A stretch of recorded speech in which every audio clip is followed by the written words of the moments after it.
అరుదైన శస్త్రచికిత్సలకు కేంద్రంగా నిమ్స్ ఆసుపత్రి మారిందని చెప్పాలి. ఇప్పటికే గుండె మార్పిడి శస్త్రచికిత్సలు విజయవంతంగా నిర్వహిస్తున్నారు నిమ్స్ వైద్యులు.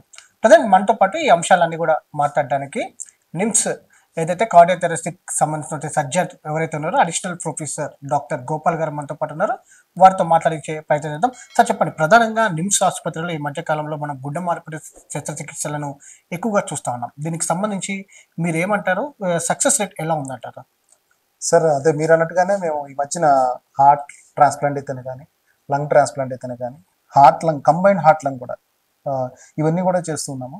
సో ఇవన్నీ కాంప్లెక్స్ సర్జరీస్ అండి. ఎందుకంటే బేసికలీ మనం నిమ్స్ అనేది ఇది మైండ్గా టేకప్ చేసాం. ఎందుకంటే గవర్నమెంట్ హాస్పిటల్స్లో అదర్ హాస్పిటల్స్లో అంత టెక్నాలజీ, అంత ఎక్విప్మెంట్ కానీ, అంత స్టాఫ్ కానీ, ట్రైన్ పీపుల్ కానీ అంతగా లేరనమాట.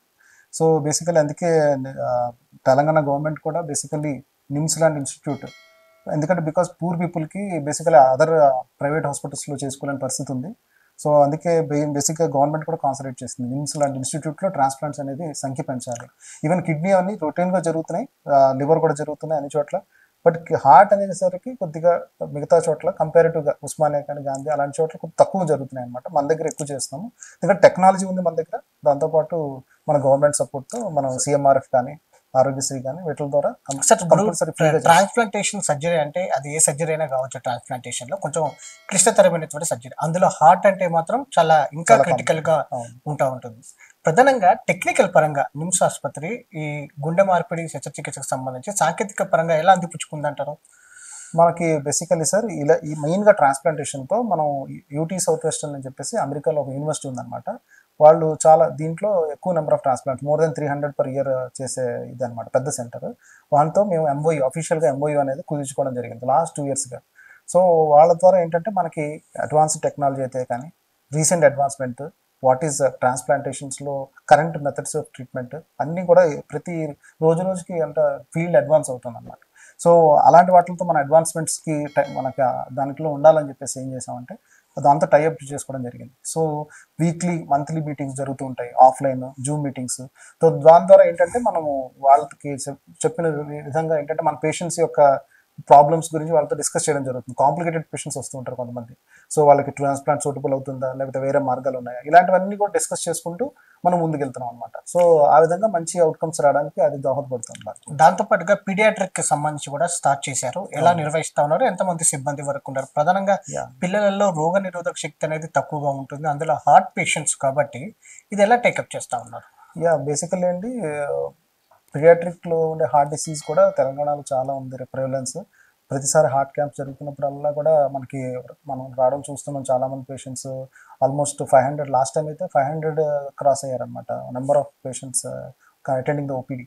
సో ఆ విధంగా చాలా ఎక్కువగా ఉంది ప్రివలెన్స్ అయితే. సో కాబట్టి మనం కూడా ఏంటంటే ఓవర్లోడ్ కూడా మనం కూడా జాగ్రత్తగా 1 by 1 చేసుకుంటూ పోతున్నాము. ఎందుకంటే ఇది కూడా కాంప్లెక్స్ సర్జరీస్, అవన్నీ కూడా కొన్ని చోట్ల ఎక్కడ చేయలేని పరిస్థితుల్లో ఉన్నాయి. సో అవన్నీ కూడా 1 by 1 టేకప్ చేస్తున్నాము. అది కూడా మనకి ఏంటంటే యూకే టీం వస్తూ ఉంటారు. యూకే టీము వాళ్ళకి పీడియాట్రిక్ క్యాంప్స్ వాళ్ళు వచ్చినప్పుడల్లా నిర్వహిస్తున్నాము. సో అవి కూడా సక్సెస్ఫుల్గా అవుతున్నాయి అన్నమాట. కాంప్లెక్స్ సర్జరీస్ వచ్చినప్పుడు వాళ్ళు వచ్చినప్పుడు చేస్తున్నాం. రొటీన్గా అదర్ సర్జరీస్, స్మాల్ సర్జరీస్ అన్ని మనం ఎప్పుడైనా చేస్తున్నాం అనమాట. డేట్ ఇచ్చి వాళ్ళందరికీ కూడా డేట్లు ఇచ్చుకుంటూ వెళ్తున్నాం. సో ఆ విధంగా వాళ్ళకి పీడియాట్రిక్ కూడా మనం మంచిగా చేస్తున్నాం అన్నమాట. ప్రధానంగా ఈ హార్ట్ సర్జరీస్ చేస్తూ ఉన్నారు, ట్రాన్స్ప్లాంటేషన్. ఈ సమస్యలు రావడానికి ట్రాన్స్ప్లాంటేషన్స్ వరకే కాకుండా కేవలం ఆహార పదార్థాల వల్ల ఈ మధ్య చేస్తున్నారు, లైఫ్ స్టైల్ చేంజెస్ కావడం అనేది జరుగుతున్నాయి, లేకపోతే పుట్టుకతోనే ఈ సమస్య ఉన్న వాళ్ళు ఎక్కువగా బయటపడతా ఉన్నారా? మంచి క్వశ్చన్ సార్. బికాజ్ మనం చూస్తున్నాము హార్ట్ బాగా అడ్వాన్స్డ్ స్టేజ్ ఉంది. ఒక్కొక్కసారి స్టెంట్స్ చేస్తారు, బైపాస్ చేస్తారు, అన్నీ అయినా కానీ హార్ట్ చాలా వీక్ అయిపోతుంది అనమాట. మందులతో కూడా రికవర్ అవుతుంది అనమాట. అలాంటి స్టేజ్ వాళ్ళు కూడా ట్రాన్స్ప్లాంట్కి వెళ్తూ ఉంటారు. అదొక రకమైనది.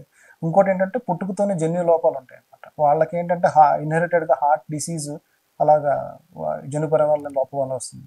ఇంకోటి ఏంటంటే చిన్నప్పుడు ఒక వైరల్ ఇన్ఫెక్షన్ సోకడం వల్ల కానీ, వేరే అదర్ ప్రాబ్లమ్స్ వల్ల ఏమవుతుందంటే అది హార్ట్ని అటాక్ చేస్తుంది అనమాట ఇండైరెక్ట్గా. సో దానివల్ల కొంతమందికి ఫైనల్గా హార్ట్ వీక్ అయిపోతుంది అనమాట. సో ఇన్ని రకాల ప్రాబ్లమ్స్ వాళ్ళు ఉన్నారు. సో ఫైనల్గా ఏంటంటే ఎండ్ స్టేజ్ హార్ట్ డిసీజ్ అంటాం అనమాట. సో కంప్లీట్గా హార్ట్ ఫెయిల్ అయిపోయి రిపీటెడ్గా వాళ్ళు అడ్మిట్ అవుతూ ఉంటారు అనమాట. హార్ట్ వీక్నెస్ వచ్చినప్పుడల్లా కాళ్ళలో నీరు పెట్టడము, ఫేస్ బాడీ అంతా వాటర్ చేరడం, అవన్నీ అయినప్పుడు మళ్ళీ అడ్మిట్ అవుతూ ఉంటారు. రికరెంట్ అడ్మిషన్స్ ఉంటూ ఉంటాయి అన్నమాట. సో వాళ్ళకి ఇంకా వేరే మార్గం లేదు, మెడిసిన్స్తో ఎన్ని ఇచ్చినా కానీ తగ్గదు. సో అడ్మిట్ అయినప్పుడల్లా కొద్దిగా ఇంజెక్షన్స్ అవి ఇచ్చి కొద్దిగా నార్మల్ చేస్తూ ఉంటాం, మళ్ళీ నార్మల్ అయిపోయి మళ్ళీ ప్రాబ్లం వస్తూ ఉంటుంది. సో అలాంటి రికరెంట్ హార్ట్ ఫెయిల్యూర్ ఉన్న పేషెంట్స్కి ఈజ్ ఓన్లీ మార్గం ఏంటంటే హార్ట్ ట్రాన్స్ప్లాంటేషన్. సార్ దాంతోపాటుగా పిల్లలలో సమస్యలు పెరుగుతూ ఉన్నాయి. నిమ్స్కి వచ్చే పేషెంట్స్లలో పిల్లలలో ఎంత శాతం ఉండే గుండె జబ్బులకు సంబంధించి? ఆల్మోస్ట్ లైక్ 15-20% పీడియాట్రిక్ ఉంటుందండి మనకు వచ్చే లోట్లో. మిగతా 80% అడల్ట్ చేస్తూ ఉంటాం, 20% వరకు పీడియాట్రిక్ చేస్తూ ఉంటాం. ఒక డెడికేటెడ్ సర్జన్ కూడా ఉన్నారనమాట, డాక్టర్ ప్రవీణ్ అని. He's taking care of the paediatric, మెయిన్గా he was trained in paediatric. So he was doing all the paediatric surgeries and all this. Sir బేసిక్గా గుండె జబ్బు ఉంది, గుండె సమస్య ఉంది అని గుర్తించడానికి ప్రజలు నిత్యంగా చేయించుకున్నటువంటి టెస్టులు ఏమున్నాయంటారు? ఎన్ని రోజులకు ఒకసారి చేయించుకోవాలి? బేసికల్ ఏంటి, ఇప్పుడు మనం ప్రివలెన్స్ ఈవెన్ 30 years 40 years వాళ్ళకి కూడా చూస్తున్నాము. బేసికల్ ఏంటంటే లైఫ్ స్టైల్స్ ఉండాలి బాగా. మెయిన్గా ఏంటంటే smoking is one major contributor to heart disease అనమాట. స్మోకింగ్ కట్ డౌన్ చేసుకోవాలి, ఆల్కహాలిజం తగ్గించుకోవాలి, అండ్ హెల్దీ లైఫ్ స్టైల్, రోజు వాకింగ్ చేయడం కానీ, కార్బోహైడ్రేట్ డైట్ తగ్గించడం కానీ, యాక్టివ్ లైఫ్ స్టైల్ ఉంచుకుంటే మోస్ట్ ఆఫ్ ద ప్రాబ్లమ్స్ని సాల్వ్ చేసుకోవచ్చు. బట్ స్టిల్ మనకి ఏంటంటే మనకి కొన్ని అవాయిడబుల్ సర్కమ్స్టెన్సెస్ ఉన్నాయి అన్నమాట. ఎందుకంటే ఇన్హెరిటెడ్గా డయాబెటీస్ వస్తుంది కొంతమందికి. Diabetes is one risk factor. వాటిని మనం మార్చలేము అనమాట, ఆల్రెడీ వచ్చేదాన్ని మనం మార్చలేము. సో వాటిని కంట్రోల్ చేసుకుంటూ ఉండాలి. మెయిన్గా ఒకవేళ వచ్చినప్పుడు ఎర్లీగా ట్రీట్మెంట్ చేసుకుని ఫాలోఅప్లో ఉండాలి. సో మరి మెయిన్గా prevention is the first best policy అంటారు. సో ఫస్ట్ ప్రివెన్షన్ చేసుకోవాలి. కాదుకూడని పక్షంలో then they go for treatment or బైపాసా లేకపోతే ఏంటనేది ప్రాబ్లమ్స్ని బట్టి మేము డిసైడ్ చేస్తాం యూజువల్గా. But prevention is the best policy, healthy life styles is the mind. Sir ఈ మధ్యకాలంలో 19 ఏళ్ల యువకునికి మీరు సర్జరీ చేయడం జరిగింది. ఆయన కండిషన్ వచ్చినప్పుడు ఎలా ఉంది, ప్రజెంట్ ఇప్పుడు ఎట్లా ఉన్నాడు? యా, ఆల్మోస్ట్ లైక్ ఆయన జనవరి నెలలో అడ్మిట్ అయ్యాడండి. ఆల్మోస్ట్ లైక్ 3 months నుంచి మన దగ్గర ఇన్పేషెంట్గా ఉన్నాడు అనమాట. ఈవెన్ ఏంటంటే అతను బెడ్ మీ పడుకోలేని పరిస్థితులు కూడా ఉండేవాడు. బేసికల్ ఏంటంటే సార్ డిశ్చార్జ్ చేయండి, మళ్ళీ మనకి ఇంకా హార్ట్ దొరకట్లేదు, మీరు మరి ఇన్ని రోజుల నుంచి ఉన్నారు, కొద్దిగా ఇంటికి వెళ్ళి చూస్తారన్నా కూడా తను ఇంట్లోకి వెళ్ళని పరిస్థితి. బేసికలీ ఈ వాజ్ మనం పడుకుని కూడా ఉండలేకపోతున్నాడు అన్నమాట బెడ్ మీద. సో 2-3 తరగడాలు పెట్టుకుని కూర్చునేవాడు అన్నమాట, రాత్రి అంతా నిద్రపోయేవాడు. సో అలాంటి పరిస్థితిలో ఉండేవాడు బేసికలీ. సో అందుకే హార్ట్ అయితే బాగా ఎన్లార్జ్ అయిపోయి ఆల్మోస్ట్ హార్ట్ ఛాతీ అంతా హార్ట్ అయిపోయింది అనమాట, అంత పెద్ద హార్ట్ తీసినప్పుడు. సో అదంతా అందువల్ల ఏంటంటే మేము వెయిట్ చేస్తూ ఉన్నాం, తనకు సూటబుల్ హార్ట్ దొరకాలి, తన హైట్ కూడా పొడుగు అనమాట సరే. సో ఆ విధంగా హార్ట్ వెయిట్ అన్ని మ్యాచ్ అయితే కానీ మనం చేయలేము. బ్లడ్ గ్రూప్ మ్యాచ్ అవ్వాలి, హైట్ వెయిట్ అన్ని మ్యాచ్ అవ్వాలి. సో అందుకోసము 3 monthsగా ఆల్మోస్ట్ లైక్ తను సఫర్ అయ్యాడు అనమాట చాలా. అంత ముందు కూడా సఫరింగ్ ఉండేది, బట్ ఇన్పేషెంట్ హాస్పిటల్లోనే 3 months సఫర్ అయ్యాడు. తర్వాత మనకి మంచి హార్ట్ దొరకడం వల్ల మనం ట్రాన్స్ప్లాంటేషన్ చేయగలిగాం. 21 years ఏజ్దే దొరికింది మనకి. ఇతను 19 years, 21 years, అన్ని హైట్ వెయిట్ అన్ని మ్యాచ్ అయ్యాయి. సో మనం సక్సెస్ఫుల్గా ట్రాన్స్ప్లాంటేషన్ చేయడం జరిగింది, అండ్ ఈ రోజు మనం డిశ్చార్జ్ కూడా చేయగలుగుతున్నాం. ఎట్లా ఉన్నాడు condition? Patient yeah he's like quite healthy and he can feel the difference, he was telling himself. And yeah definitely it's a wonder actually, we can see the difference. So కానీ but ఏంటంటే కంటిన్యూస్గా మందులు వాడుకుంటూ ఉండాలి. Transplant తర్వాత కొద్దిగా ఆ జాగ్రత్తలు అనేది చాలా జాగ్రత్తగా తీసుకోవాలి. 10 మందిలోకి మనం కామన్గా వెళ్ళిపోలేము, కొద్దిగా ఇన్ఫెక్షన్స్ రాకుండా చూసుకోవాలి. ఇవన్నీ బాధ్యతలు ఉంటాయి, ఎందుకంటే వాళ్ళకి ఎక్కువగా ఇన్ఫెక్షన్స్ వస్తే తొందరగా ఇమ్యూనిటీ తక్కువ ఉంటుంది వాళ్ళని. సో అందుకే ఇమ్యూనిటీ జాగ్రత్తగా చూసుకోవాలి, ఇన్ఫెక్షన్స్ రాకుండా చూసుకోవాలి, మాస్క్ అది పెట్టుకోవాలి. కోవిడ్ టైంలో ఎలాంటి ప్రికాషన్స్ తీసుకున్నాం అలాగా, అంటే 10 మందిలో తిరగకుండా ఒక సంవత్సరం పాటు జాగ్రత్తగా ఉండాలి. తర్వాత మందులు కూడా తగ్గించుకుంటూ ఉంటాము. They will feel much more better. ఇదే ఏదైతే గుండె సమస్యకు సంబంధించి రాకుండా ఉండాలంటే రెగ్యులర్గా చెకప్స్ ఉండాలని కూడా, దాంతో పాటుగా ప్రివెన్షన్ ఖచ్చితంగా పాటించాలి. ముందస్తుగా అనేక టెస్టులు కావచ్చు, వ్యాయామాలు కూడా చేయాలని సూచిస్తారు.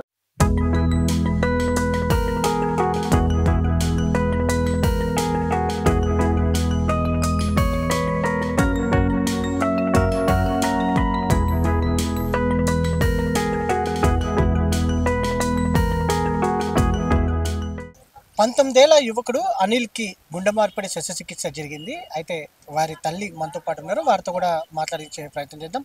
అమ్మ చెప్పండి, ఎలా అనిపిస్తుంది ఇవాళ డిశ్చార్జ్ అవుతా ఉన్నారు? చాలా హ్యాపీగా సంతోషంగా ఫీల్ అవుతుంది.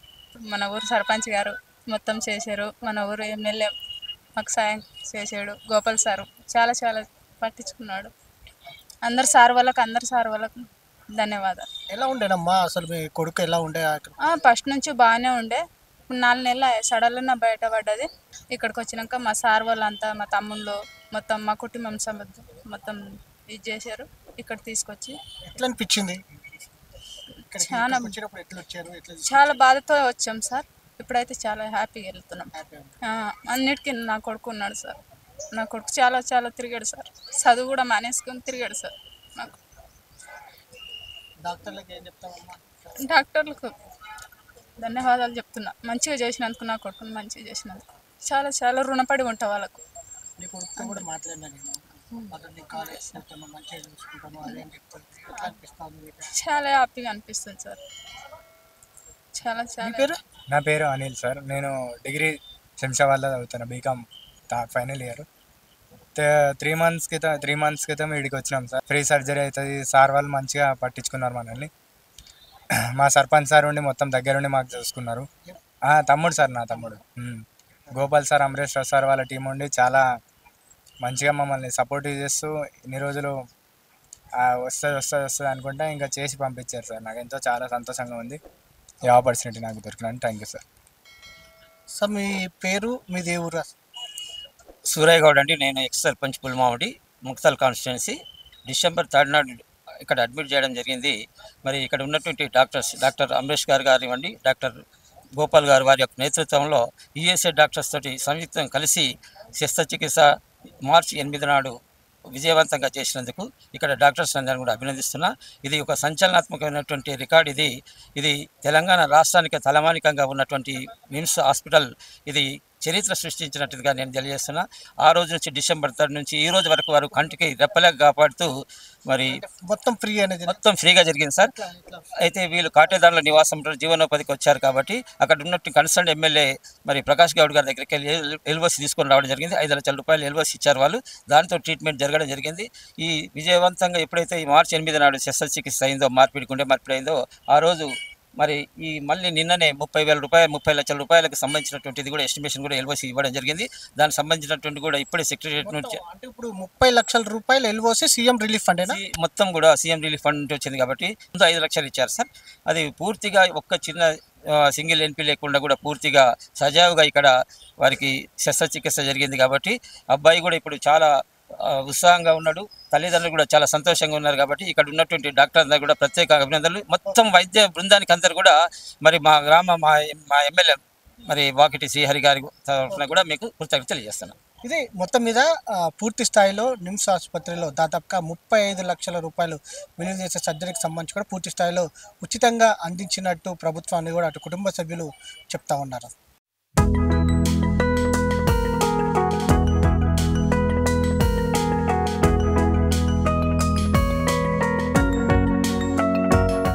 Gopal sir, Amaresh sir, Kaladhar sir team మొత్తం కలిసి బాగా చేసారు.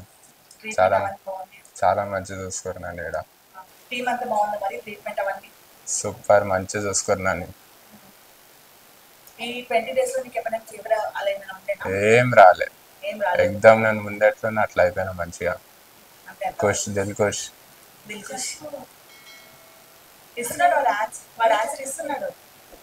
వస్తున్నా కదా అలా రికార్డింగ్ అవుతుంది.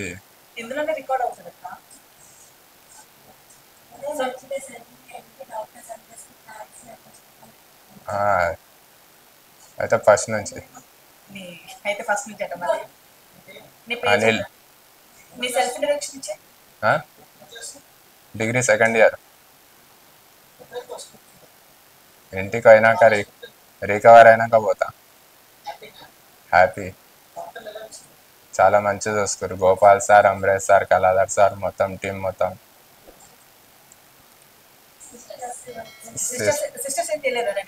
సిస్టర్స్ ఎందుకు చేయలే?